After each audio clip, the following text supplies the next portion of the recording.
Hold on. Let me just make this point. Hold on, Eddie. Joe Scarborough, who's obviously an utter buffoon and a ridiculous clown of a human being over on the televised mental institution over there. He gets on with this guy, Eddie Glaude. We've shown you a couple clips of him in the last few days. He's usually crying. This guy, again, he does not cry here. So he's definitely toughening up in these hard times. But Eddie's trying to explain how more cops doesn't reduce crime. And even Joe is like, oh, dude, why? Let's think about policing differently as we try to address an issue of safety, which every community deserves. Does that make sense?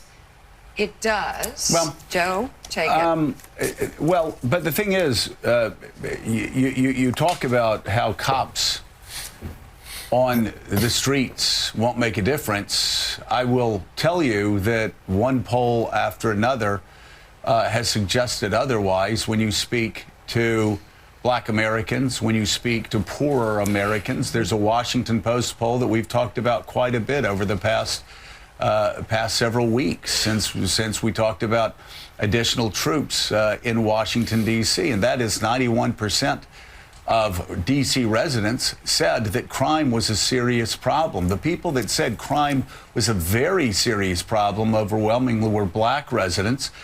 Those who said it was not a serious crime predominantly were white, rich residents. And the demographic who said that crime was the biggest problem were Black women. I go back to 2020 when there were a lot of hipsters talking about defunding the police, a lot of political activists talking about defunding the police. You can find New York Times articles in real time about communities predominantly with people of color in some of the poorest and most dangerous parts of New York City. And their city councilmen and city councilwomen were saying, defund the police. What are you talking about? We need more police on the streets.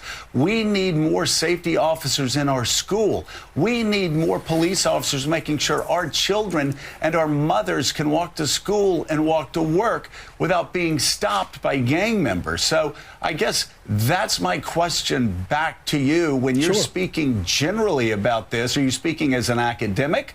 Are you speaking as somebody who reflects these communities who say, we live in a dangerous city? I know rich white people in Georgetown may feel more comfortable, or in Northwest Washington may feel more comfortable, but in Southeast, we don't feel more comfortable. We want more cops. No, Joe, I'm not just speaking as an academic. I'm speaking as a Black man who has been reared in the United States with a deep-seated suspicion about whether or not police actually are engaged in protecting our communities, right? Having had the talk, right, from a young man, from a young boy. So there's not this relationship to the police that you're presupposing. And let me just say this, I think. Hold on. Let me just make this point. Hold on, Eddie. Eddie, I'm not presupposing anything. I am giving you data. And by the way, are you living the same experience that you're talking about, that we've talked about on this show for 18 years with you and Gene Robinson and everybody else? But is your experience in Princeton the same as somebody's in Anacostia? Of course not. Of course not. There are class differences. There are class differences that complicate. The person in Anacostia. What if the sore throat and fever that hit overnight didn't mean missing work, scrambling for a last-minute doctor appointment, or wasting hours at urgent care? Instead, picture opening your cabinet, grabbing the wellness company's emergency medical kit, checking the guide, and starting treatment right away. This isn't just a first aid kit. It's like having a mini urgent care in your home.